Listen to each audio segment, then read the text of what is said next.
बहुत जी। हरे कृष्णा। तो भगवान ने 10वें अध्याय में सारी अपनी विभूतियां बताई थी, सारी तो नहीं बताई थी, उन्होंने स्वल्प स्वरूप में ही बताई थी। उन्होंने बताया था कि मेरी शक्तियां तो असीम है, कहाँ तक मैं वर्णन करूं, कहाँ तक तुम सुनोगे, है ना। तो प्लीज म्यूट कर ले प्रभु। जी। तो कहाँ तक तुम सुनोगे और कहाँ तक मैं बताऊंगा। तो इसलिए मैं संक्षेप में तुमको बताने वाला हूँ।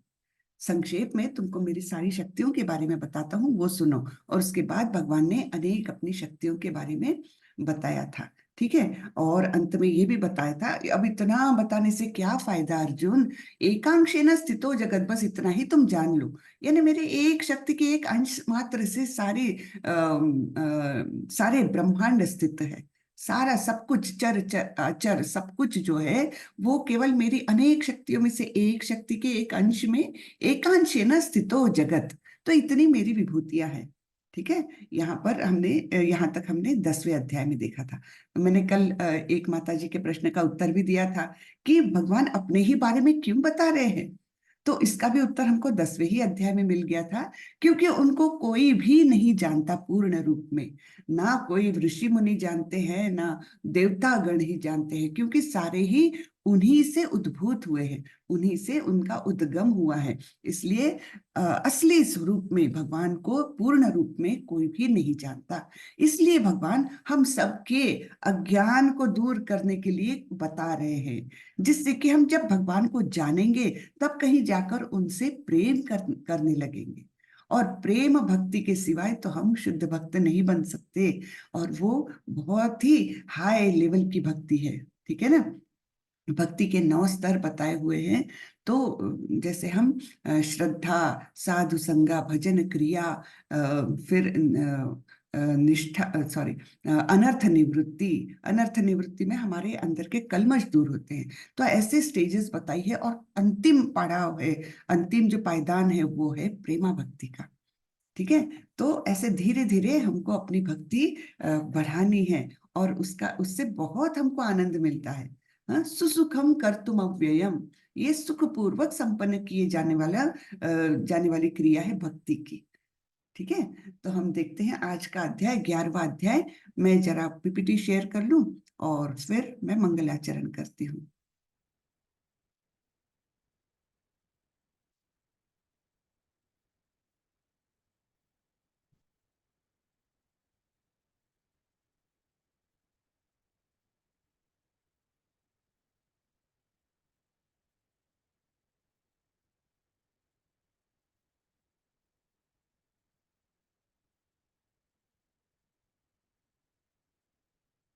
ओके, चलिए। ओम नमो भगवते वासुदेवाय। ओम नमो भगवते वासुदेवाय। ओम नमो भगवते वासुदेवाय। ओम अज्ञानतिमिरान्धस्य ज्ञानाञ्जनशलाकया चक्षुरुन्मीलितं येन तस्मै श्रीगुरवे नमः। श्रीचैतन्यमनोभीष्टं स्थापितं येन भूतले स्वयं रूपः कदा मह्यं ददाति स्वपदान्तिकम्। वन्देऽहं श्रीगुरो श्रीयुतपदकमलं श्रीगुरुन् वैष्णवांश्च श्रीरूपं साग्रजातं सहगण रघुनाथान्वितं तं सजीवं साद्वैतं सावधूतं परिजनसहितं कृष्णचैतन्यदेवं श्रीराधा कृष्ण पादान् सहगण ललिता श्रीविशाखान्वितांश्च। हे कृष्ण करुणा सिंधु दीनबंधु जगतपते गोपेश गोपिका कांत राधा कांत नमोस्तुते। तप्त कांचन गौरांगी राधे वृंदावनेश्वरी वृषभानुसुते देवी प्रणमामि हरिप्रिये। नमो विष्णुपदाय कृष्णपृष्ठाय भूतले श्रीमते भक्ति वेदांत स्वामी इति नामिने। नमस्ते सारस्वते देवे गौरवाणी प्रचारिणे निर्विशेषाय शून्यवादी पाश्चात्य देशतारिणी। जय श्री कृष्ण चैतन्य प्रभो नित्यानंदा श्री अद्वैत गदाधर श्रीवासादि गौर भक्त वृंदा। हरे कृष्णा कृष्णा कृष्णा हरे हरे, हरे रामा राम रामा हरे हरे, हरे कृष्णा कृष्णा कृष्णा हरे हरे, हरे रामा राम रामा हरे हरे। हरे कृष्ण। सभी को दंडवत प्रणाम। सभी का स्वागत है आज के 11वें अध्याय में। ठीक है, तो इसका नाम क्या है इस अध्याय का? इस अध्याय का नाम है विश्व रूप संदर्शन योग या विराट रूप। यहाँ पर हम देखने वाले हैं भगवान का विराट रूप, जिसमें सारे ही जो कुछ है, चर अचर जो कुछ सृष्टि है, वो सभी कुछ एक ही जगह पर अर्जुन देख पाएंगे। हम तो नहीं देख पाएंगे, है ना। हमारी ना तो उतनी औकात है, ना हमारी उतनी दृष्टि है, ना हमारी उतनी कैपेसिटी है, लेकिन अर्जुन देख पा रहे हैं और उसका वर्णन वहां पर संजय पूरी तरह से कर रहे हैं। तो उसके द्वारा हम थोड़ा समझने की कोशिश करेंगे कि कैसा है भगवान का विराट रूप। ठीक है, चलिए हम आगे बढ़ते हैं। तो 11वां अध्याय शुरू होता है अर्जुन की रिक्वेस्ट से। अब हमने देखा 10वें अध्याय में अर्जुन ने बोला था पर ब्रह्म परम धाम पवित्रम परमम भवान, है ना, कि वो मान गए थे अर्जुन कि हाँ आप ही परमेश्वर है। इतने सारे ऐश्वर्य देखने के बाद कौन नहीं मानेगा, है ना। तो सारे ऐश्वर्यों की जानकारी लेने के बाद अर्जुन ने बोला था हाँ मैं तो पूरी तरह से आश्वस्त हो गया हूँ कि आप ही तो परमेश्वर है, आप ही तो पर ब्रह्म है, आप ही तो परम धाम है, और आप ही सबसे पवित्र है ना। सब कुछ अर्जुन ने मान लिया था। अब हमको आश्चर्य होता है, जब सब कुछ मान लिया था तब तो गीता खत्म, है ना। मान लिया था उन्होंने सर्वोच्च परम पर ब्रह्म, सब कुछ परमेश्वर जो है, तीनों लोकों के स्वामी, सब कुछ जो है और सभी कारणों के कारण सृष्टि के सृजन करता, पालन करता और विनाश करता, सभी कुछ तो कृष्ण ही है, ये मान गए थे अर्जुन। उसके बाद हम सोचते हैं अभी क्या होने वाला है।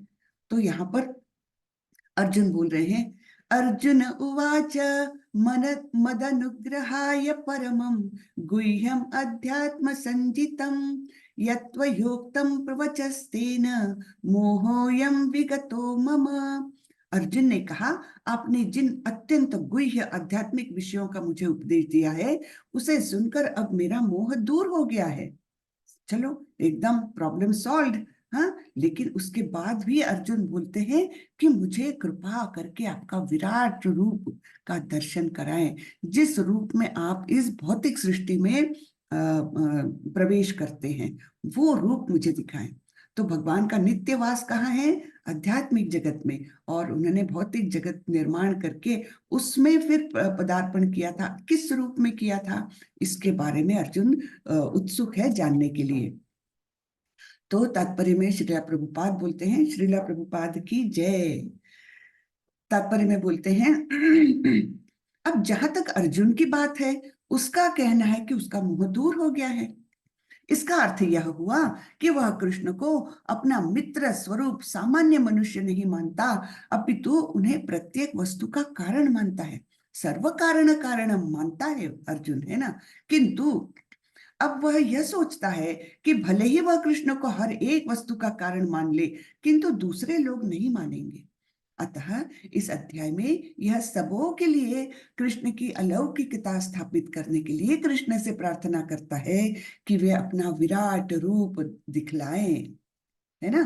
तो यहाँ पर हम समझ जाते हैं कि ये अर्जुन की समस्या नहीं है, अर्जुन को संदेह नहीं है कि या उनको उत्सुकता भी नहीं है कि विराट रूप का दर्शन करें। लेकिन ये किसके लिए कर रहे हैं? हम सभी अज्ञानी लोगों के लिए। हम सभी अज्ञानी कलयुगी लोग कैसे हैं? मंदमति, मंद गति, है ना। तो हमारी मति भी बहुत ही मंद है और हमारी गति भी मंद है। सब कुछ हमारा एकदम ही अल्पायु। हम लोग इतने अल्पायु है, 100 साल में हम कुछ भी नहीं कर सकते हैं, है ना। 20 साल तो ऐसे ही चले जाते हैं, आखिरी के 20 साल बीमारियों में चले जाते हैं, अपने ही शरीर की चिंता में। और बीच बीच वाले जो वर्ष है वो काहे में चले जाते हैं? गधों के समान मेहनत करने में, है ना। केवल अपना अपना पैसा, अपना परिवार, ये सब जिसको प्रभुपाद बार बार बोलते हैं, गधे के समान मेहनत करते हैं, है ना। तो जैसे गधा है वैसे ही हम हो जाते हैं बीच के कुछ अनेक वर्षों तक। तो इसलिए हम तो भगवान को समझ ही नहीं सकते। भगवान भक्ति में तो बहुत ही कुछ भाग्यवान लोग उसके प्रति आकृष्ट होते हैं कि भगवान को जाने, भगवान क्या है और हमारा परम धाम क्या है, हमारे जीवन का उद्देश्य क्या है। इसके प्रति उत्सुकता तो बहुत ही कम भाग्यवान लोगों के मन में जागृत होती है। ठीक है ना। आगे बढ़ते हैं। सॉरी।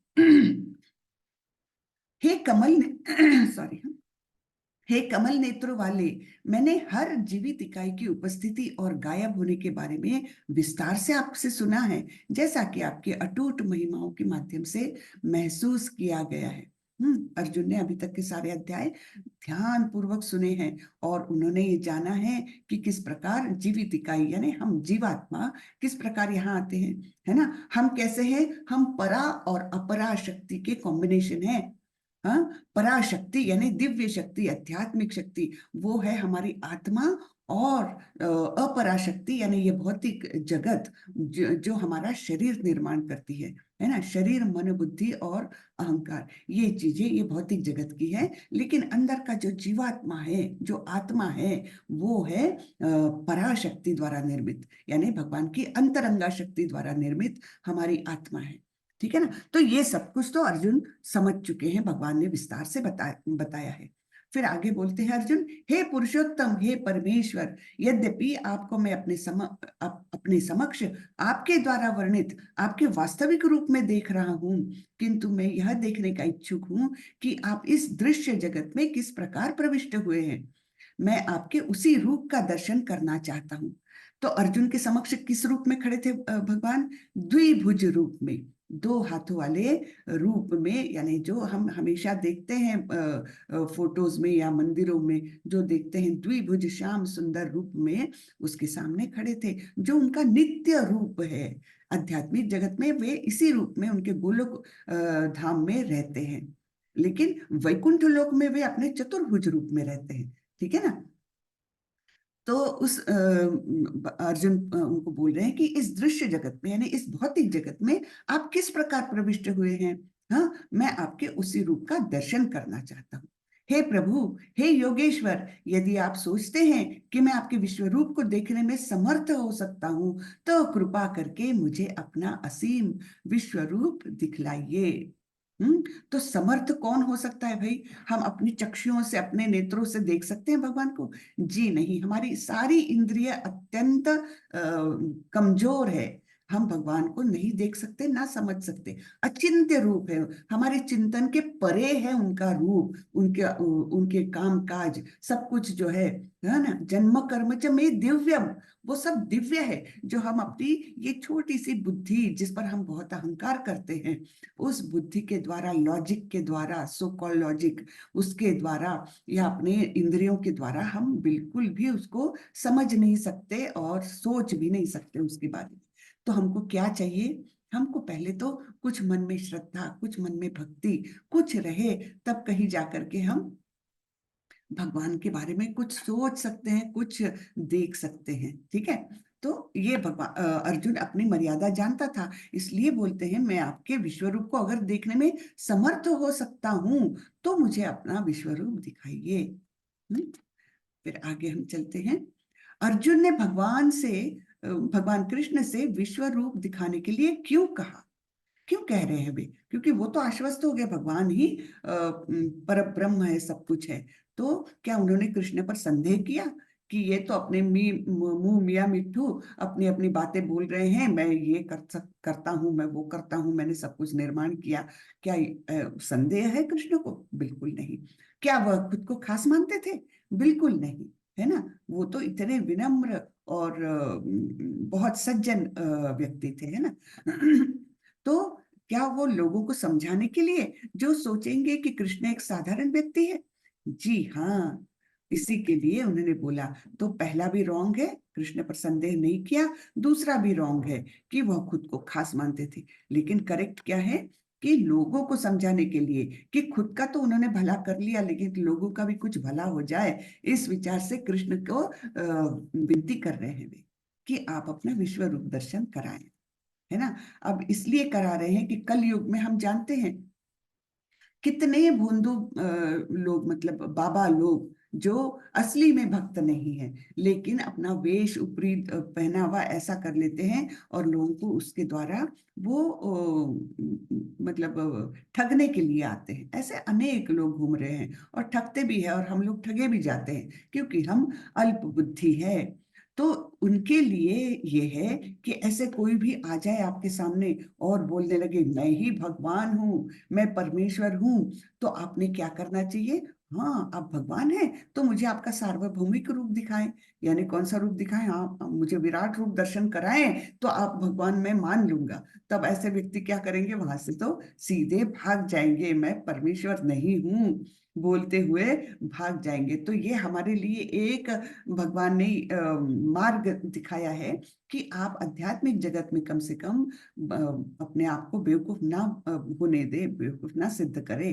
कम से कम यहाँ पर हम रोक सकते हैं ये सब बाबागिरी के काम, है ना। इसके लिए भगवान ने विश्व रूप दर्शन कराया है अर्जुन को। तो भगवान ने कहा, अर्जुन हे पार्थ, अब तुम मेरे ऐश्वर्य को, सैकड़ों हजारों प्रकार के दैवी तथा विविध रंगों वाले रूपों को देखो। हे भारत, लो, तुम आदित्यों, वसुओं, रुद्रों, अश्विनी कुमारों तथा अन्य देवताओं के विभिन्न रूपों को यहाँ देखो। तुम ऐसे अनेक आश्चर्यमय रूपों को देखो जिन्हें पहले किसी ने ना तो कभी देखा है ना सुना है। तो सबसे पहले विश्वरूप दर्शन करने वाले केवल अर्जुन ही है। उसके पहले जब बालक कृष्ण थे, छोटे थे वो, तब उन्होंने अपने मैया को, यशोदा मैया को, उन्होंने अपने मुंह में विश्वरूप दर्शन कराया था। लेकिन वो कैसा था? वो पार्ट था, यानी पूर्ण पूर्ण विश्वरूप नहीं दिखाया था। उन्होंने केवल ब्रह्मांड के बारे में, मतलब इस प्रकार से दिखाया था। उन्होंने पृथ्वी और अनेक ग्रह और इस प्रकार से दिखाया, आधा दिखाया था। उसके बाद उन्होंने दुर्योधन को भी दिखाया था, लेकिन वो भी बहुत कम स्केल पर दिखाया था, बहुत छोटा सा दिखाया था। कब दिखाया था? जब वे पांडवों के दूत बनकर कौरवों के पास गए थे कि आप लोग युद्ध ना होने दे, युद्ध के बदले हम विचार विनिमय करके और ये कर सकते हैं, क्योंकि इसके असली हकदार कौन है?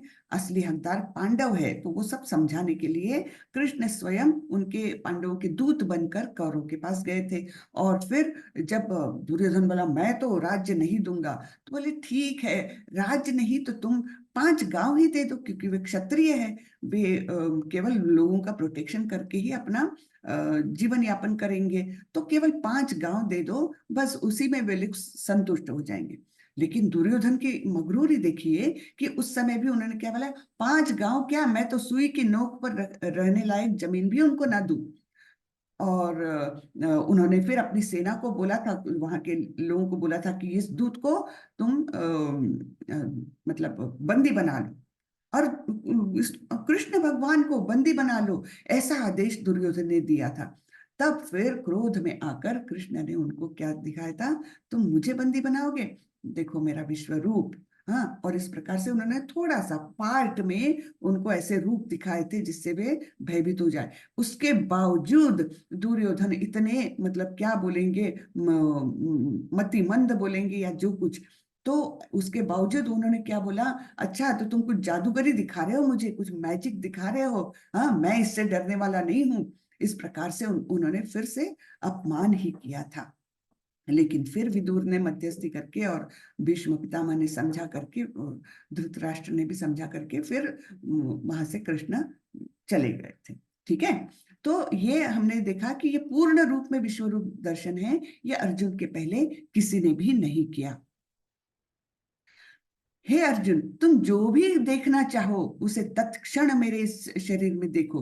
तुम इस समय तथा भविष्य में भी जो भी देखना चाहते हो उसको यह विश्व रूप दिखाने वाला है। यहाँ एक ही स्थान पर चर अचर सब कुछ है। यानी अर्जुन अपने मन में जस्ट जो इच्छा करे, जो तुम देखना चाहो वो उसी क्षण मेरे मन में, मेरे शरीर में देखो। हाँ, और केवल वर्तमान नहीं, केवल भूतकाल नहीं, भविष्य का भी जो कुछ देखना चाहते हो वो यहाँ पर तुम एक ही स्थान में देख सकते हो। किंतु तुम मुझे अपनी इन आंखों से नहीं देख सकते, अतः मैं तुम्हें दिव्य आंखें दे रहा हूं।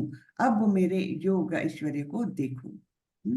तो दिव्य आंखें देने के बाद ही कहीं वे अर्जुन को उनका विश्व रूप वास्तव में दिखाई दिया। अब आप बोलोगे कि संजय तो वहां से देख रहा था, तो संजय को भी दिखाई दिया क्या ये विश्व रूप?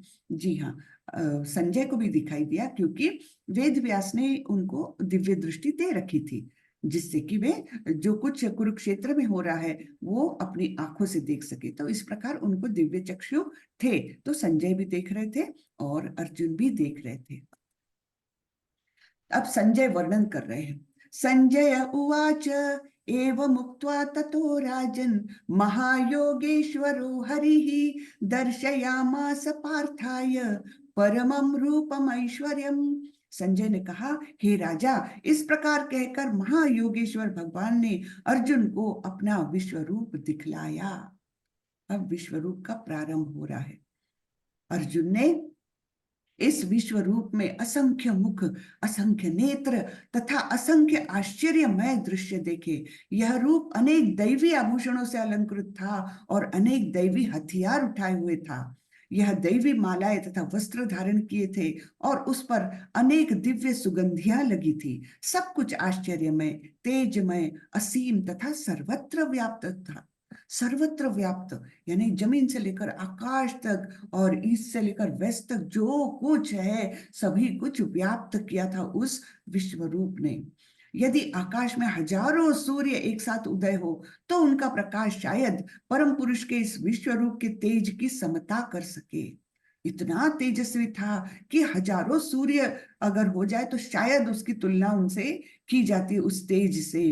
ऐसे संजय बता रहे हैं। उस समय अर्जुन भगवान के विश्व रूप में एक ही स्थान पर स्थित हजारों भागों में विभक्त ब्रह्मांड के अनंत अंशों को देख सका। सब कुछ देख रहा था अर्जुन। कितना भव्य दिव्य, क्या होगा वो दृश्य। तब मोहग्रस्त एवं आश्चर्यचकित रोमांचित हुए अर्जुन ने प्रणाम करने के लिए अपना मस्तक झुकाया और वह हाथ जोड़कर भगवान से प्रार्थना करने लगा। तो अनेक अनेक, अब ये वर्णन इतना दिव्य होगा, है ना। तो ये सब देखने के बाद अर्जुन ने अपने हाथ जोड़ लिए और मस्तक नीचे करके प्रार्थना करने लगा। अर्जुन ने कहा, हे भगवान कृष्ण, मैं आपके शरीर में सारे देवताओं तथा अन्य विविध जीवों को एकत्र देख रहा हूँ। मैं कमल पर आसीन ब्रह्मा, शिवजी तथा समस्त ऋषियों एवं दिव्य सर्पों को भी देख रहा हूँ। क्या क्या दिख रहा है उनको? ब्रह्मा जी भी वही हैं, शिव जी भी वही हैं, अनेक अनेक ऋषि भी वही हैं और अनेक अनेक सांप भी है। यानी सब कुछ है वहां पर, है ना। हे विश्वेश्वर, हे विश्वरूप, मैं आपके शरीर में अनेकानेक हाथ, पेट, मुंह तथा आंखें देख रहा हूं जो सर्वत्र फैले हैं और जिनका अंत ही नहीं है।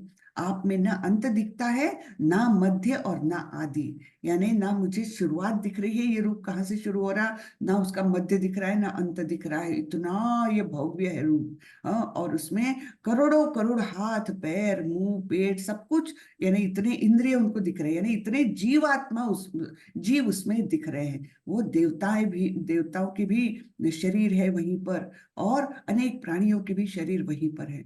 आपके रूप को उसकी चकाचौंध के कारण देख पाना कठिन है, क्योंकि वह प्रज्वलित अग्नि की भांति अथवा सूर्य के अपार प्रकाश की भांति चारों ओर फैल रहा है। तो भी मैं इस तेजोमय रूप को सर्वत्र देख रहा हूँ, जो अनेक मुकुटों, गदाओं तथा चक्रों से विभूषित है। तो ये वर्णन एकदम हमको विस्मित करने वाला है ना, आश्चर्यचकित करने वाला है। आप परम आद्य ज्ञेय वस्तु है, ज्ञेय यानी जानने योग्य। आप इस ब्रह्मांड के परम आधार आश्रय है। आप अव्यय तथा पुराण पुरुष है। आप सनातन धर्म के पालक भगवान है। यही मेरा मत है। आप आदि मध्य तथा अंत से रहित है। आपका यश अनंत है। आपकी असंख्य भुजाएं हैं और सूर्य चंद्रमा आपकी आंखें हैं। मैं आपके मुख से प्रज्वलित अग्नि निकलते और आपके तेज से इस संपूर्ण ब्रह्मांड को जलाते हुए देख रहा हूँ। अभी एक माता जी ने 2-4 दिन पहले पूछा था ना कि आपके, कोई बोल रहा था उनको कि आपके भगवान तो ऐसे वो है क्या, क्रूर दिखने वाले या क्रूरता करने वाले। तो इसलिए यहाँ पर ये हम जब वर्णन पढ़ते हैं तो ये समझना है हमको कि सारे के सारे रस उनमें हैं और वो सारे रस अभी प्रकट हो रहे हैं। उसमें भयानक रस भी है, रौद्र रस भी है ना, और बीभत्स रस भी है। सारे ही रस है ठीक है। तो ये उनकी महानता है, ये उनकी कमजोरी नहीं है। जो दूसरे कोई लोग हमको, जो भगवान को नहीं मानते, वो बोलते हैं ना, ऐसे कैसे तुम्हारे भगवान इतने भयंकर, उन्होंने युद्ध करवाया। जी नहीं, ये संपूर्ण उनका प्रकटीकरण जो है वो क्या है, उनकी भव्यता ही दर्शाता है। सब कुछ है दुनिया में वो उनके अंदर है, उनसे ही उद्भूत है। तो ये उनकी भव्यता हुई ना, उनकी दिव्यता हुई। जो दूसरे मतलब जो लोग दूसरे किसी को मानते हैं, उनमें ये सब कुछ संपूर्णता है ही नहीं ना। तो ये हमारे भगवान कृष्ण की दिव्यता है, इसको हमने समझना चाहिए। लोगों को समझाने के लिए नहीं, अपने अंदर समझने के लिए ये सब जरूरी है। ठीक है। आगे बोलते हैं, अर्जुन अर्जुन बोल रहे हैं, यद्यपि आप एक है, किंतु आप आकाश तथा सारे लोकों एवं उनके बीच के समस्त आकाश में व्याप्त है। हे महापुरुष, आपके इस अद्भुत तथा भयानक रूप को देख के सारे लोग भयभीत हैं। तो ये अद्भुत और भयानक भी 12 रसों में से हैं। ठीक है, तो वो भी यहाँ पर प्रकट हो रहा है। तो ये इस रूप को देखकर सारे ही लोग को भयभीत है। तीनों लोगों के जो कुछ उनको देख सकते हैं, देवता लोग उनको देख पा रहे थे, तो देवता लोग भी भयभीत है। देवों का सारा समूह आपकी शरण ले रहा है और आप में प्रवेश कर रहा है। उनमें से कुछ अत्यंत भयभीत होकर हाथ जोड़े आपकी प्रार्थना कर रहे हैं। महर्षियों तथा सिद्धों के समूह कल्याण होकर कहकर वैदिक स्तोत्रों का पाठ करते हुए आपकी स्तुति कर रहे हैं। हे महाबाहु, आपके इस अनेक मुख, नेत्र, बाहु, जांघ, पांव, पेट तथा भयानक दांतों वाले विराट रूप को देखकर देवतागण सहित सभी लोग अत्यंत विचलित है, और उन्हीं की तरह मैं भी हूँ। अब अर्जुन के अंदर भी अनेक अनेक परिवर्तन आ रहे हैं। आश्चर्यचकित हो गए, विचलित हो गए, भयभीत हो गए, ऐसे उनके मन में भी अनेक भाव निर्माण हो रहे हैं।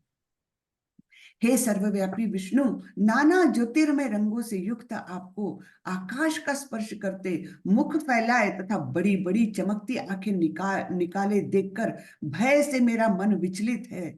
मैं न तो धैर्य धैर्य धारण कर पा रहा हूं और न ही मानसिक संतुलन ही कर पा रहा। इतना वो भयंकर रूप है, भव्य रूप है। उसको देखकर, वो सब स्वरूप देखकर, बड़ी बड़ी आंखें हैं और मुख फैलाए हैं, है ना, ये सब देखकर मेरा मन भय से विचलित हो रहा है, अर्जुन बोल रहे हैं। फिर क्या होता है, धृतराष्ट्र के सारे पुत्र अपने समस्त सहायकारों के साथ तथा भीष्म, द्रोण, कर्ण एवं हमारे प्रमुख योद्धा भी आपके विकराल मुख में प्रवेश कर रहे हैं। उनमें से कुछ के शिरों को तो मैं आपके दांतों के बीच चूर्णित हुआ देख रहा हूं। ये कौन सा रूप है उनका? काल स्वरूप भगवान का रूप है ये, जिसमें काल में सब कुछ विनष्ट हो जाता है। वो काल स्वरूप भी वहां पर दिख रहा है। यहाँ पर आप पिक्चर में देख सकते हैं। ये पिक्चर जिन्होंने पेंट किया है उनकी भी महानता देखिए। सारे भक्त लोग थे जिन्होंने ये, इस्कॉन के सारे चित्र होते हैं ना, ये भक्तों ने ही पेंट किया हुआ है। उन्होंने अध्ययन करके और फिर पेंट किया हुआ है। ऐसे नहीं कि मनगढ़ंत कुछ स्वरूप दिखा रहे हैं। तो ये सारे चित्र भी जो है ना, आप देख रहे हैं, ये भी बहुत महत्वपूर्ण है। तो यहाँ पर हम देख रहे हैं, एक मुख ऐसा है विकराल, जिसमें अनेकानेक योद्धा खींचे जा रहे हैं और वो उनके दांतों के अंदर उनको दबा के चूर्ण कर रहे हैं। तो ये है काल स्वरूप उनका। सब कुछ भगवान में है ना। तो जिस प्रकार नदियों की अनेक तरंगे समुद्र में प्रवेश करती है, उसी प्रकार ये समस्त महान योद्धा भी आपके प्रज्वलित मुखों में प्रवेश कर रहे हैं। ये सारे योद्धा कहाँ जा रहे हैं? आपके मुंह में जैसे खींचे जा रहे हैं। ठीक है, और ये अब भगवान ने कहा, समस्त जगतों का विनाश करने वाला काल मैं ही हूँ, और मैं यहाँ समस्त लोगों का विनाश करने के लिए आया हूँ। तुम्हारे, हरे कृष्णा, म्यूट करें प्लीज। हरे कृष्णा मेरा जप।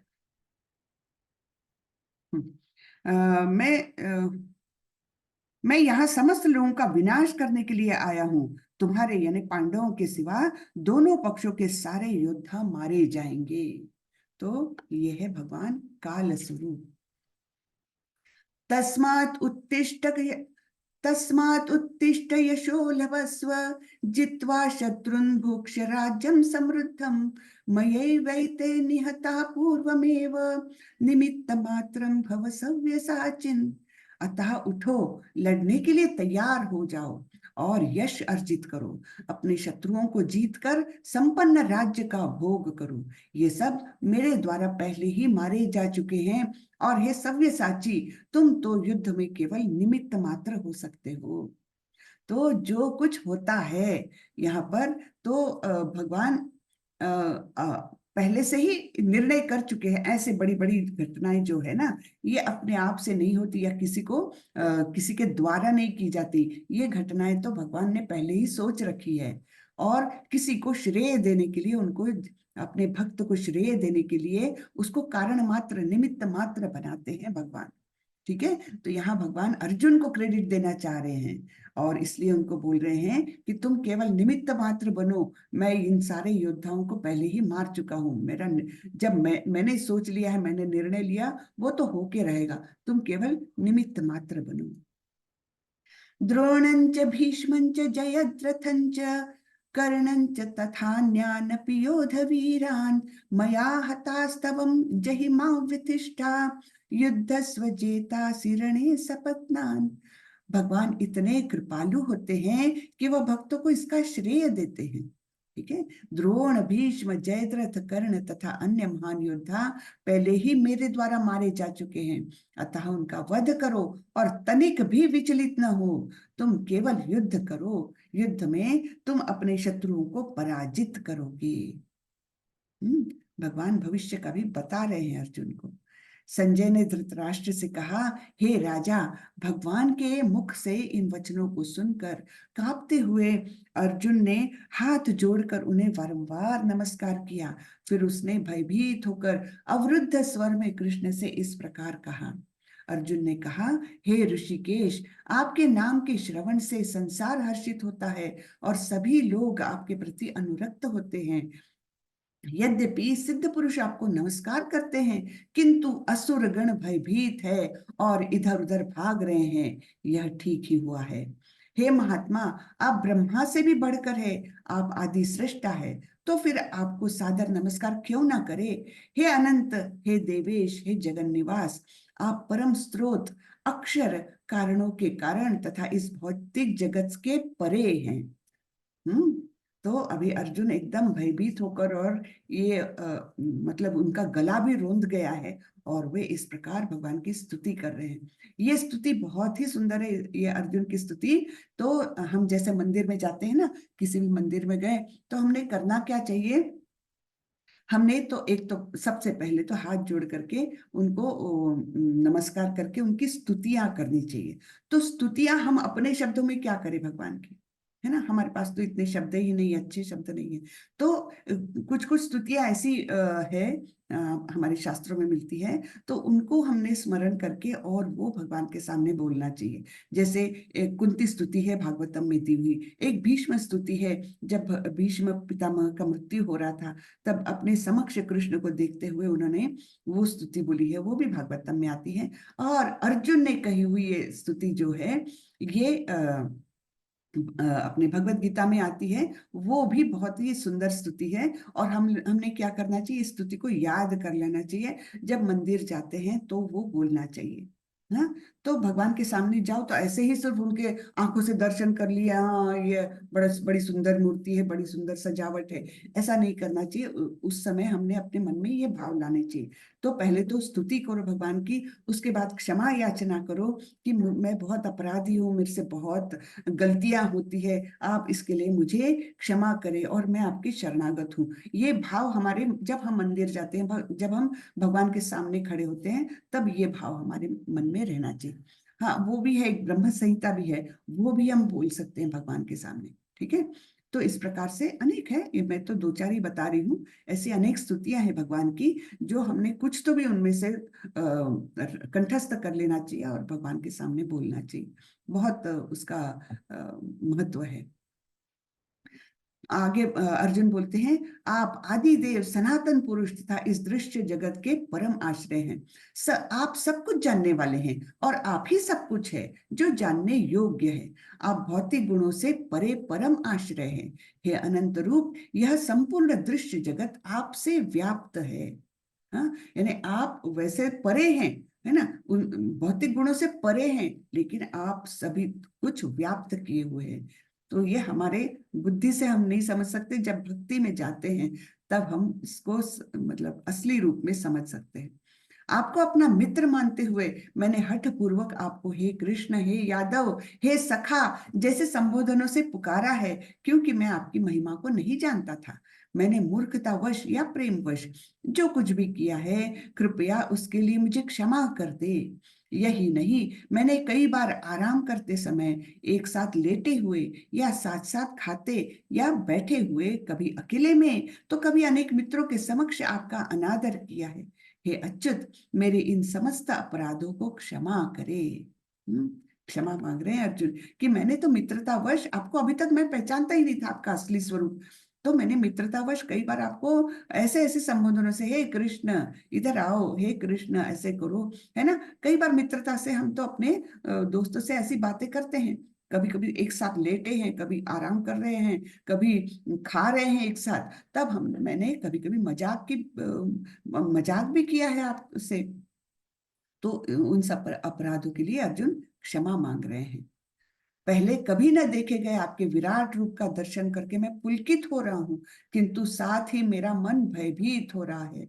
अतः आप मुझ पर कृपा करें और हे देवेश, हे जगन निवास, अपना पुरुषोत्तम भगवत स्वरूप पुनः दिखाए। यानी द्विभुज रूप मुझे फिर से दिखाए, मैं तो भयभीत हो रहा हूँ। ठीक है,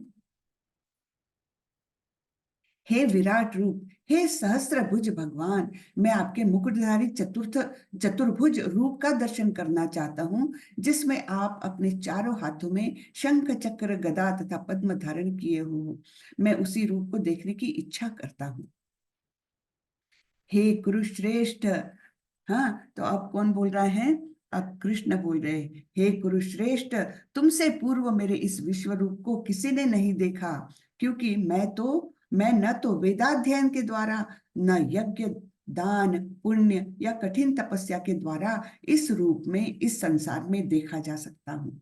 ठीक है ना, तो फिर से बता रहे हैं कृष्ण की इसके पहले किसी ने भी इस प्रकार के मेरे विश्व रूप का दर्शन नहीं किया है, और मैं किसी ज्ञानी के द्वारा, है ना, ज्ञानी वेदाध्ययन करने वाले कैसे हैं? ज्ञानी लोग, ना यज्ञ न दान पुण्य, ये सब कुछ पुण्य कर्म करने वाले, तपस्या करने वाले किसी के भी द्वारा मैं इसको कोई देख नहीं सकता।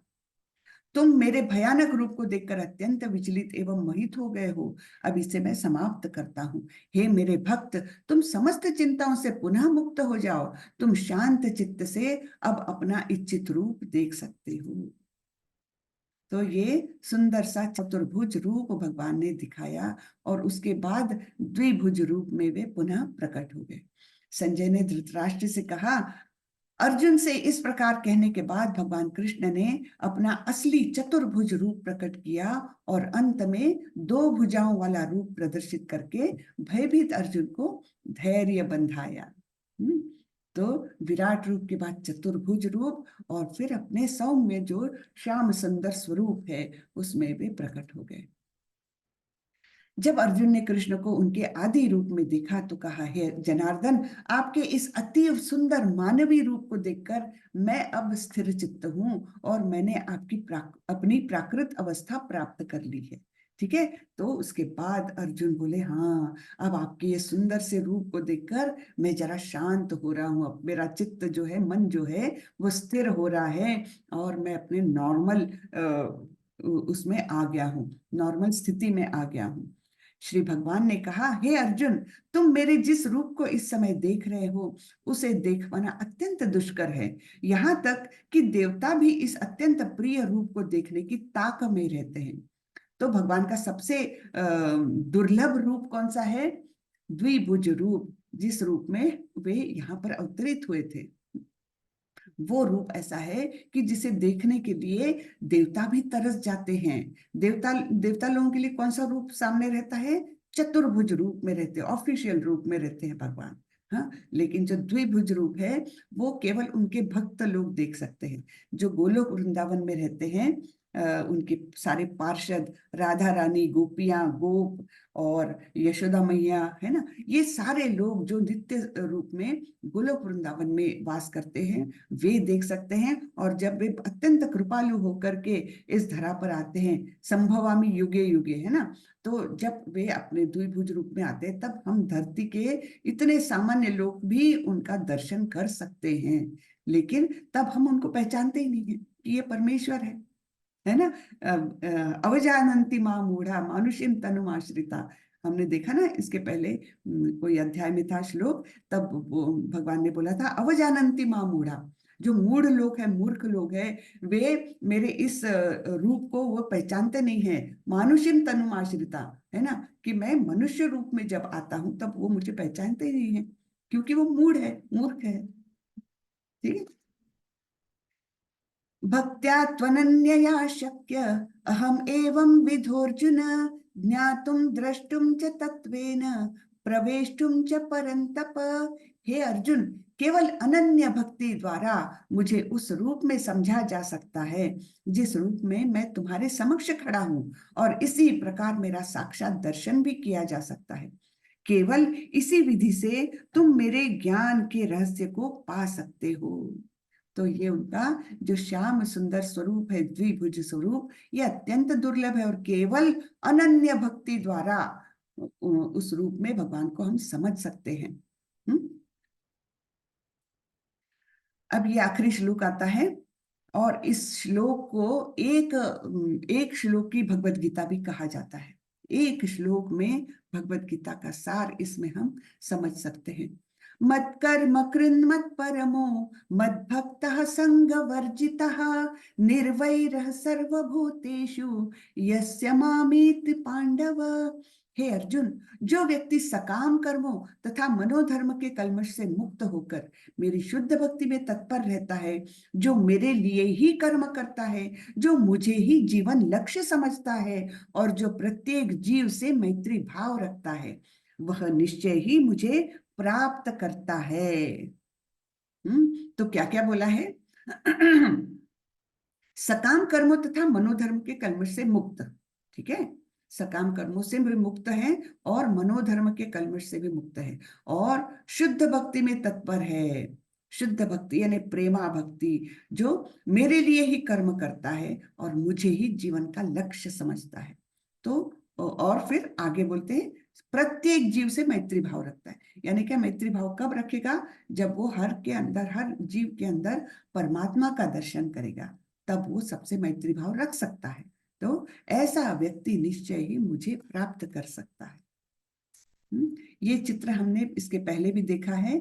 ये अजामिल को मिला हुआ दूसरा चांस है ना। अजामिल जो एक अच्छे परिवार में जन्म लेने के बाद, अच्छे बर्तन रखने के बाद उसका पतन हो गया था। केवल एक गलत दृश्य देखने से उसके पूरा जीवन का पतन हो गया था।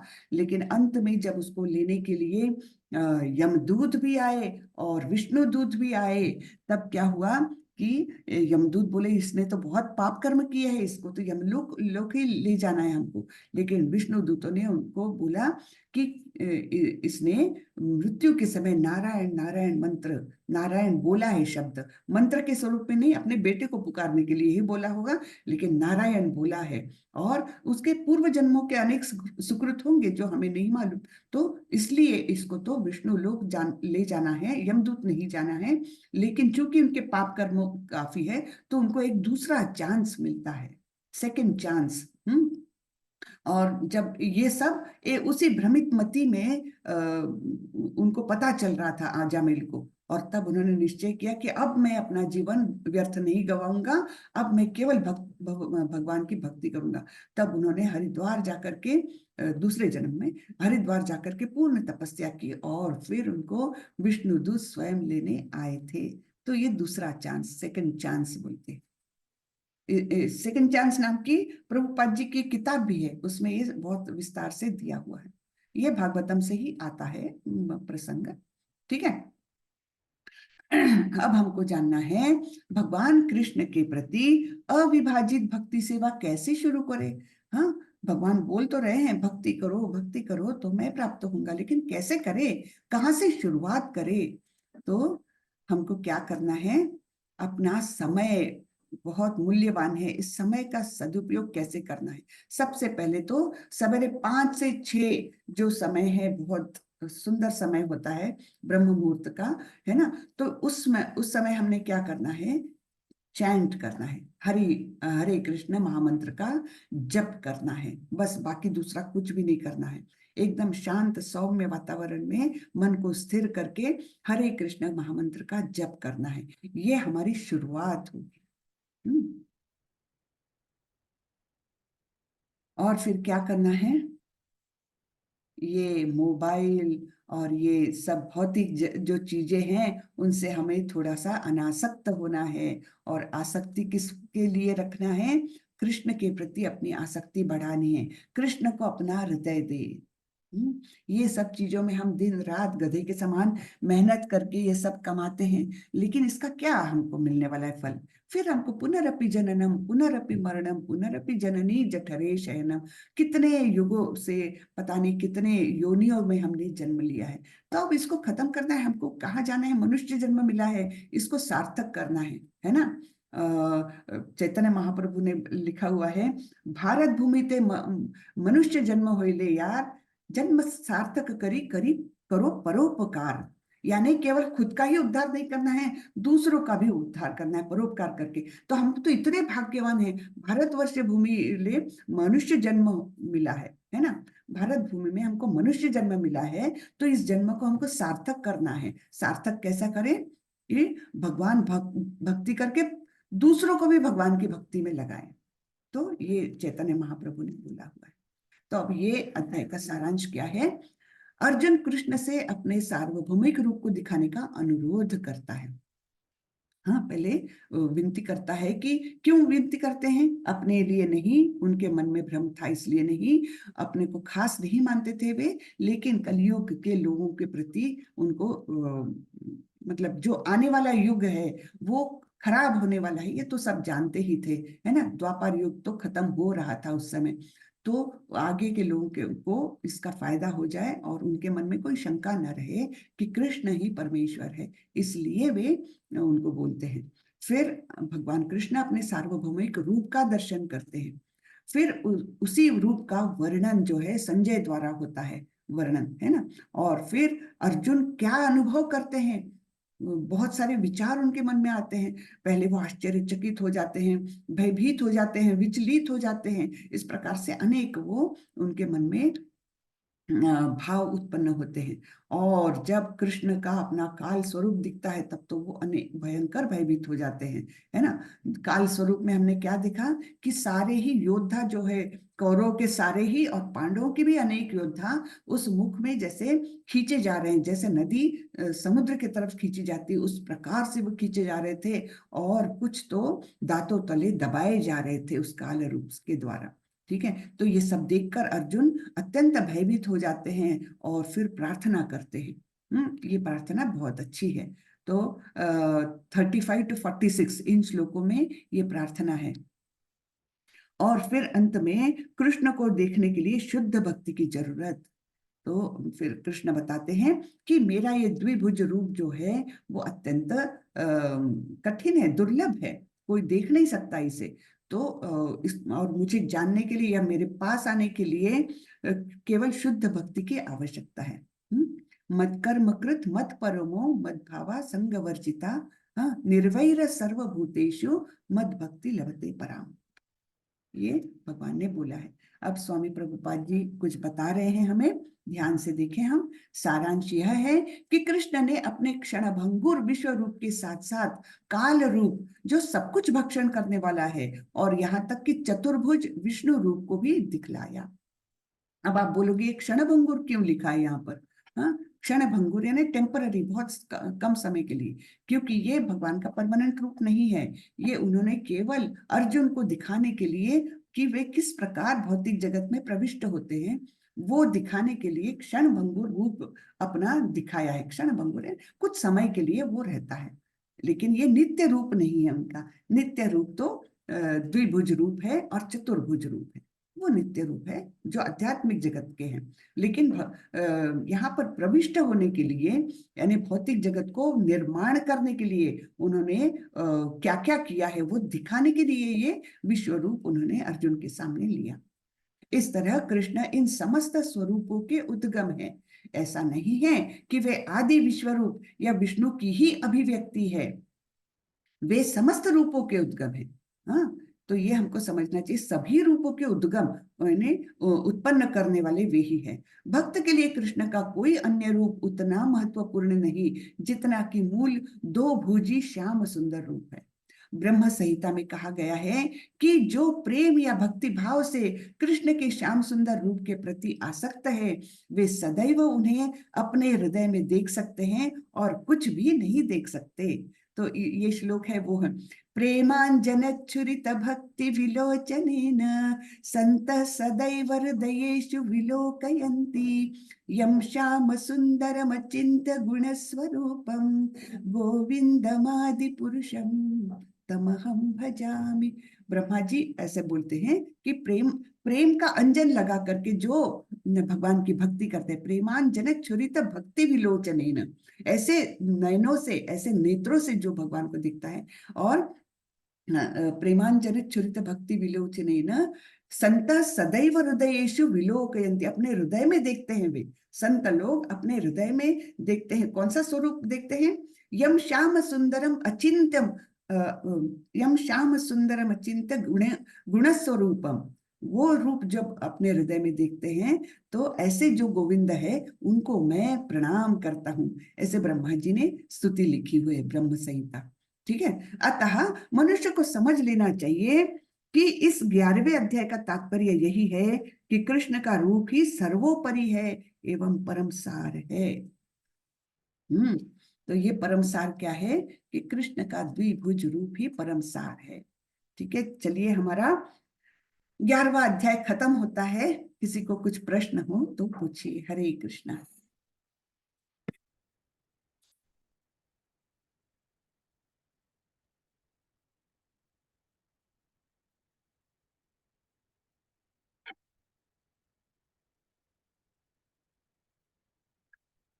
जी, किसी को कुछ प्रश्न है?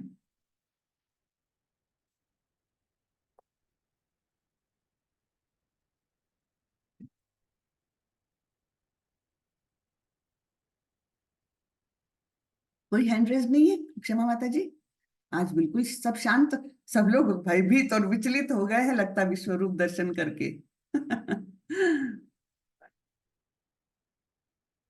हरे कृष्णा। किसी ने लिखा है, हरे कृष्णा माता जी, जाप में हरे कृष्णा के साथ हरे राम क्यों है? क्यों है? तो एक्चुअली मैंने कल भी बताया था, राम और कृष्ण भिन्न नहीं है। हाँ, केवल उस युग में, त्रेता युग में राम अवतरित हुए और द्वापर युग में कृष्ण स्वयं अवतारी जो है वो उन्होंने धरती यहाँ पर आए थे। तो दोनों को भी हम स्मरण करते हैं। एक तो वो बोलने में भी अच्छा लगता है हरे कृष्ण, और जिसकी जो भक्ति वो स्वरूप में हम उनको भजते हैं। तो ये हमको चैतन्य महाप्रभु ने मंत्र दिया है। अब इसकी डिटेल्स मुझे नहीं मालूम कि कृष्ण के साथ राम क्यों, लेकिन है अभिन्न दोनों की। इसलिए हम दोनों का भी नाम लेते हैं। तो बहुत डिटेल मैं नहीं बता सकती इसके बारे में। ये कुछ कुछ बातें ऐसी होती जो हम लोग ना नहीं जो हमारे आचार्य बोल के गए हैं, जो हमारे पूर्वज बोल के गए हैं, उसका वो हम फॉलो करते हैं, बहुत उसके बारे में प्रश्न नहीं करते। तो यहाँ पर हम इतना ही बोल सकते हैं कि दोनों अभिन्न स्वरूप है, इसलिए हम दोनों का भी नाम लेते हैं। देखिए, कृष्ण, राम और विष्णु ये अभिन्न है, तो आप तीनों में से किसी को भी ये करो। और ये मंत्र हमको प्रभु ने दिया है, चैतन्य महाप्रभु ने, जिसका संकीर्तन करने में बड़ा आनंद आता है, तो हम उसी को लेते हैं। हरे कृष्णा। जी, 2 हैंड रेज्ड हैं। सतीश प्रभु। हरे कृष्णा माता जी। हरे कृष्णा। माता जी, आपने बहुत अच्छा हमको समझा दिया। जी प्रभु, और धन्यवाद। आज इसीलिए सब चुप हैं क्योंकि भगवान का विराट रूप है ना? दिखा दिया आपने हमको, पूरे दर्शन करा दिए। जी और जी प्रभु।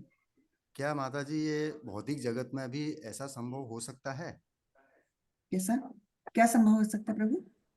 यही भगवान का रूप अगर हमारे सामने आ सकता है? अगर हम अर्जुन के लेवल के भक्त बन गए तो जरूर आ सकता अच्छा। है प्रभु। अच्छा है माता ना? जी। हमको उतना हाँ। बनना पड़ेगा ना। हाँ। जी। धन्यवाद माता जी, बहुत जी बहुत हर धन्यवाद आप। धन्यवाद प्रभु। सब ये प्रभुपाद जी की कृपा है, सब कृष्ण की कृपा है ना, कि हम ये सब कुछ कम से कम सुन पा रहे हैं, और इसमें उत्सुकता तो भी है हमारे मन में। ये भी बड़ी कृपा है प्रभुपाद जी की।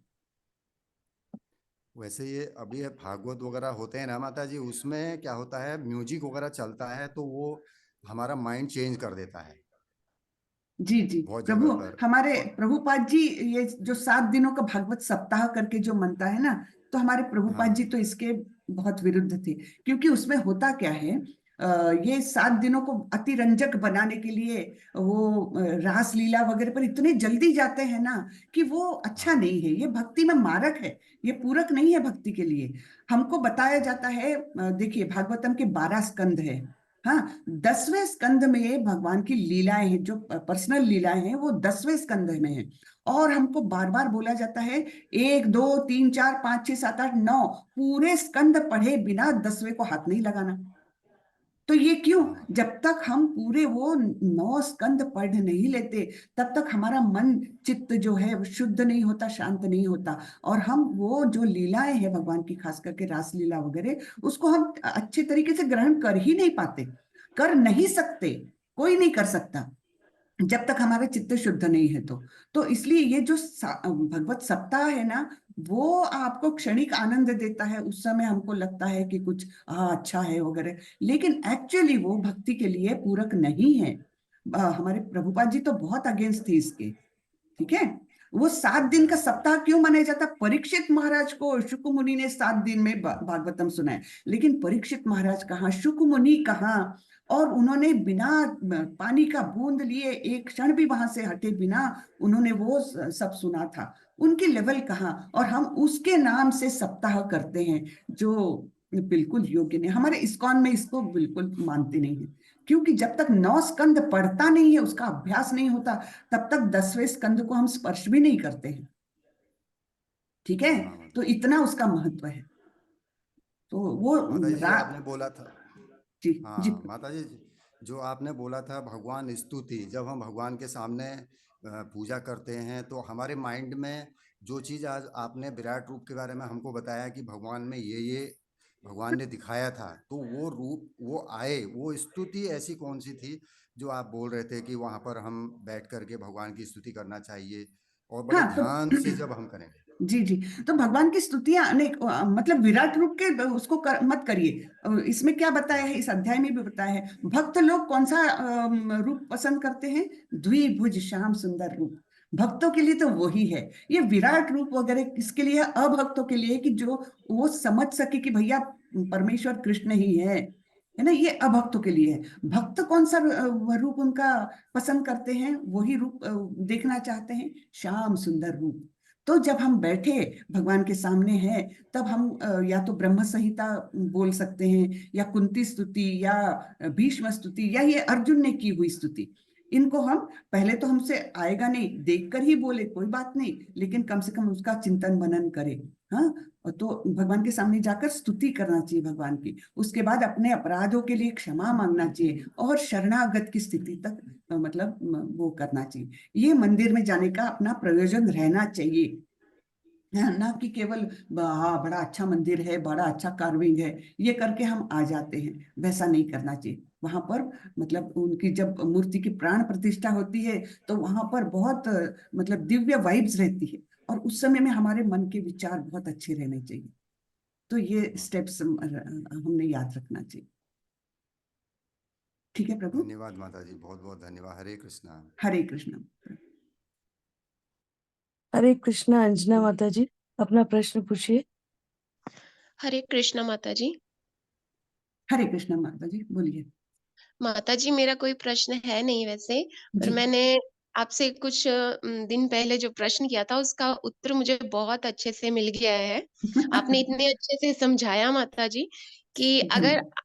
आज के बाद वो मुझसे ऐसा कुछ बोलेंगी तो मैं उनको बहुत अच्छे से उसका उत्तर दे पाऊंगी, और वेरी मैं गुड। सक्षम हूँ। वेरी गुड और माता जी। उस टाइम माता जी मेरे पास इसलिए नहीं कि मुझे पूर्ण ज्ञान नहीं था, तो मैं कुछ नहीं बोल पाई। मुझे मतलब बुरा लगा उस चीज का कि वो हमारे भगवान के लिए ऐसा क्यों कह रही हैं। तो मैं वहां से उठ के आ गई, पर मुझे ये बुरा लग रहा है मैं कुछ बोल क्यों नहीं पाई कोई अपने बात नहीं भगवान के माता लिए जी, कोई बात नहीं माता जी, कि अगली बार कभी ऐसा ही आएगा ना तो आप उनको समझा जी दीजिए। अब हमने क्रोधित नहीं होना है, किसी भी प्रश्न का उत्तर जी देते समय हमने क्रोधित नहीं होना है। ये बताना है कि हमारे जी भगवान जो कृष्ण है वो अत्यंत दिव्य स्वरूप के हैं, उनको समझने के लिए भी हमारे अंदर कुछ अच्छा ही होनी चाहिए। ठीक है ना। म- और वो जी सारे रसों से परिपूर्ण है, वो उनकी दिव्यता है, ना कि कमजोरी, कि वो तो भयानक है और ऐसा। वो कमजोरी नहीं है उनकी, वो उनकी दिव्यता है, ये हमने जी समझना चाहिए।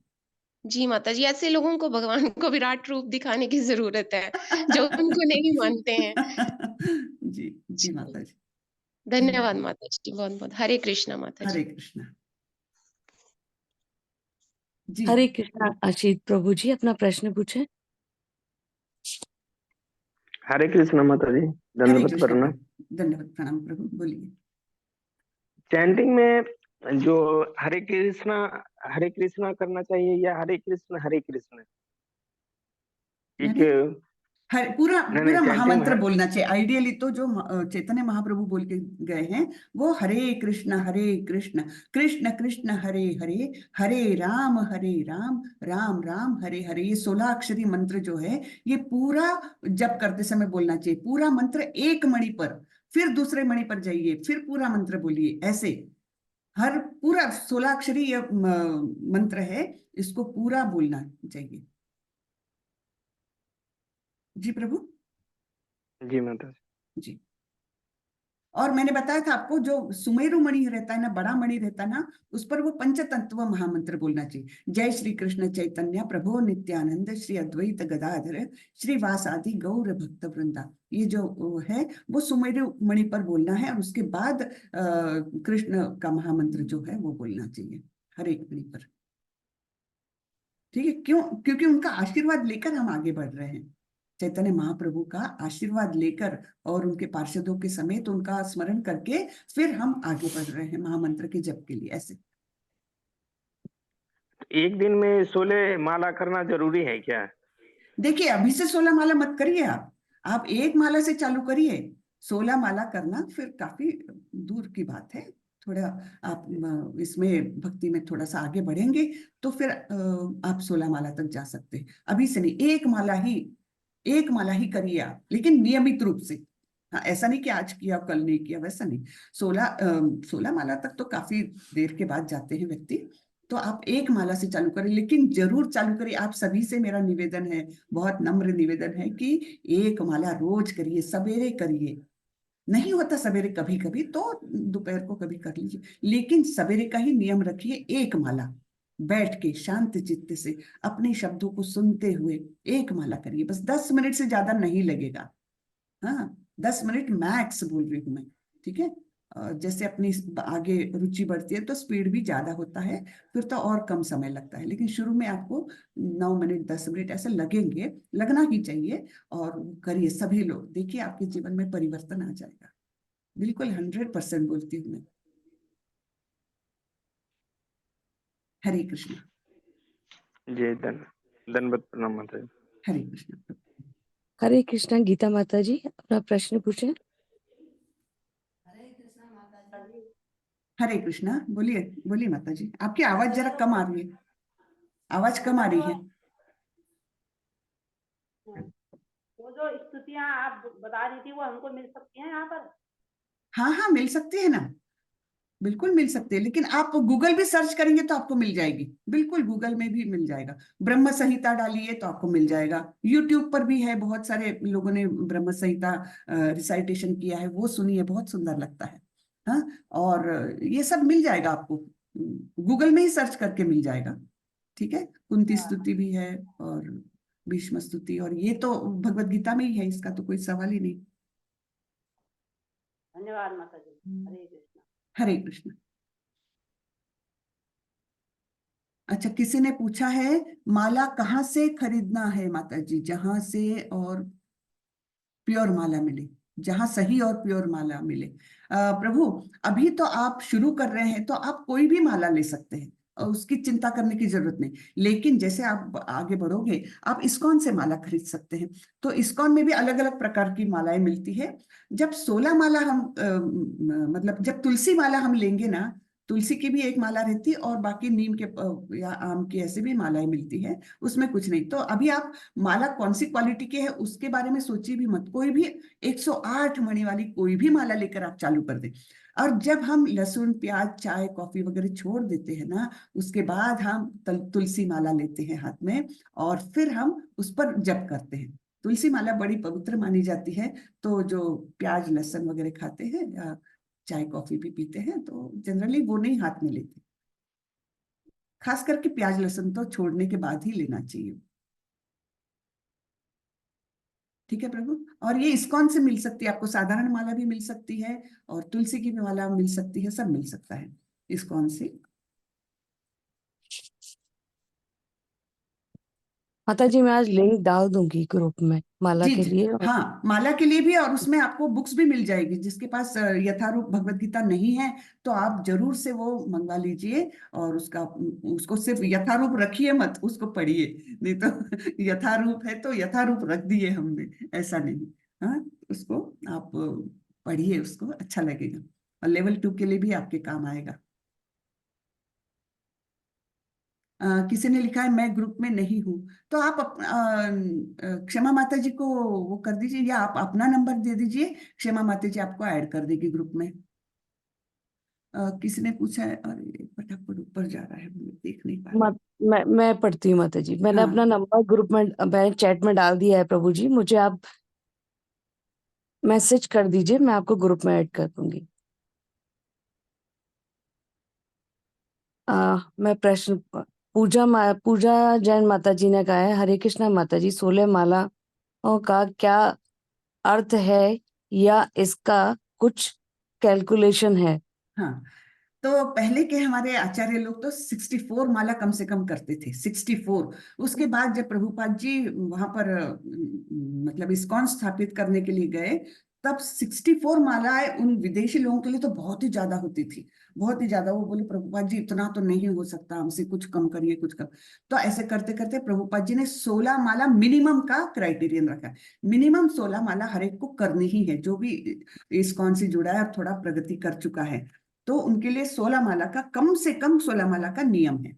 लेकिन अभी आपके लिए कोई नियम नहीं है, आप लोग एक माला से चालू करें, बिल्कुल एक ही माला से चालू करें, धीरे धीरे 2 पर आए। ठीक है, तो हो सकता है आप लोगों को एक 15 दिन के बाद, 1 महीने के बाद खुद ही इच्छा हो जाए कि हाँ अब मैं 2 माला करने में सक्षम हूँ। 2 माला करिए, एकदम 16 के बारे में सोचना भी नहीं अभी। ठीक है, थोड़ा समय जाने दीजिए उसको, उसके बाद आप 16 माला तक आ सकते हो। तो हम लोगों के लिए जैसे 16 माला मिनिमम है, उसके बाद कितनी भी करो, लेकिन 16 माला कंपलसरी उस सवेरे होनी ही चाहिए। जैसे इस क्लास को बैठने के पहले मेरी होना ही चाहिए 16 माला। तो ऐसे मतलब नियम है हम लोगों के लिए। और 16 माला और 32 माला ये क्यों, ये तो प्रभुपाद जी ने भी कहीं नहीं लिख के रखा, उन्होंने बोला है सबके लिए तो हम मानते हैं, क्यों ये नहीं मालूम। लेकिन पहले तो 64 का नियम था, वो डाइल्यूट कर करके अभी हम लोगों के तक 16 का आया है, प्रभुपाद जी ने दिया, और इससे डाइल्यूट कभी भी नहीं होगा इस्कॉन में। ठीक है, इससे कम नहीं होगा कभी भी। माता जी मैं नेक्स्ट प्रश्न पूछती हूँ। जी। हरे कृष्ण माता जी, हम सबको भगवान ने बनाया है, सबके गम एक समान क्यों नहीं होते? सबके गुण गम एक समान। गम क्या? गम मतलब दुख, दुख। उनको पूछिए गम है कि गुण है, क्या क्या बोलना है उनको? गम। सबके गुण है माता जी, हाँ GUN है, गुण है। हाँ, गुण गुण। ओके। तो सबके गुण एक जैसे नहीं होते, सबके गुण एक जैसे नहीं होते, क्योंकि हर एक का एक अट्रैक्शन जो है वो अलग अलग जगह पर होता है। मन की इच्छाएं जो है वो अलग अलग होती है।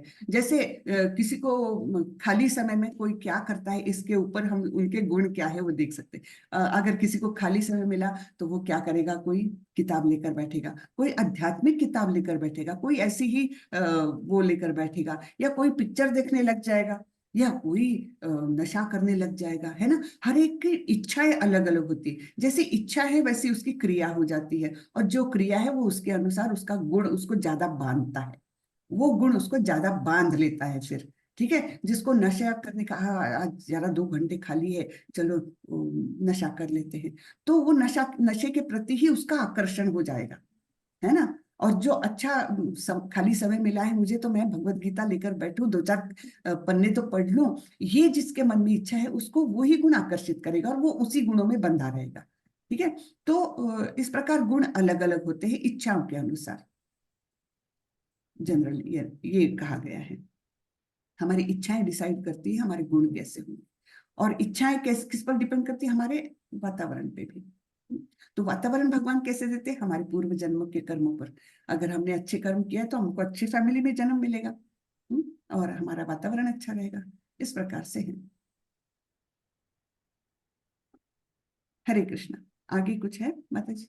हाँ माता जी, प्रारब्ध क्या होता है? प्रारब्ध। प्रारब्ध देखिए, ये इच्छाओं से निर्मित, हाँ, इच्छाएं निर्माण हुई मन में, तो उसके अनुसार हमारे कर्म होते हैं। ठीक है। तो सपोज हमारे मन में कोई बुरी इच्छा उत्पन्न हुई, उसके अनुसार हमने कर्म किया तो वो पाप कर्म हुआ। पाप कर्म जन्म देता है अप्रारब्ध और प्रारब्ध को। अप्रारब्ध यानी अप्रकट उसका परिणाम, हाँ, अप्रकट परिणाम। और प्रारब्ध यानी जो, हाँ, उसी का फल, यानी ये एक्चुअली पाप कर्म का जो फल है उसको हम प्रारब्ध या अप्रारब्ध कहेंगे। अप्रारब्ध जो है, जो अभी उसका परिणाम हमको मिला नहीं है, परिणाम मिला नहीं है लेकिन वो है स्टोर में, हाँ, वो अप्रारब्ध। और प्रारब्ध क्या है, जिसका प्रकटीकरण हो गया है, हाँ, यानी उसका उसकी सजा हमको मिल गई है। जैसे किसी के मन में चोरी करने की इच्छा हो गई, कि मुझे वो उसका वो जो रिंग है वो मुझे बड़ी पसंद है, तो उसकी रिंग मैंने, मन में इच्छा हुई, फिर मैंने क्या किया, वो रिंग की चोरी कर ली। अब चोरी के बाद क्या होता है, या तो हम पकड़े जाएंगे या तो किसी के ध्यान में नहीं आएगा। पकड़े गए तो हमको तो सजा मिल गई, वो प्रारब्ध हो गया। ठीक है, सजा मिल गई, वो प्रारब्ध हो गया। उसके बाद वो अप्रारब्ध में रहा, तो फिर क्या होगा, मैंने तो चोरी कर ली और किसी को पता भी नहीं चला। फिर क्या होगा, वो हमारे अंदर कूटम बीजम के स्वरूप में हमारे अंदर जाएगा, हाँ, और फिर हमको वही इच्छा होगी कि अरे मैं तो पकड़ी भी नहीं गई, तो मैं और चोरी कर सकती हूँ। तो ये हमको फिर वो साइकिल में ले जाएगा, हाँ। तो इस प्रकार वो बीज यानी इच्छा, इच्छा से लेकर क्रिया, क्रिया से लेकर अप्रारब्ध या प्रारब्ध, दो उसके रास्ते होते हैं। प्रारब्ध हो गया तो चलो कम से कम वो खत्म भी हो गया। कभी कभी प्रारब्ध के बाद भी वो इच्छा जागृत रहती है, लेकिन अप्रारब्ध में तो निश्चित रूप से वो जागृत रहती, और फिर से वो साइकिल में कूटम के रूप में, एकदम अव्यक्त रूप में वो बनी रहती है। और फिर वो बीज मतलब इस प्रकार से इच्छा बीज वो सब घूमते रहता है, वो साइकिल में जाते हैं हम। ठीक है।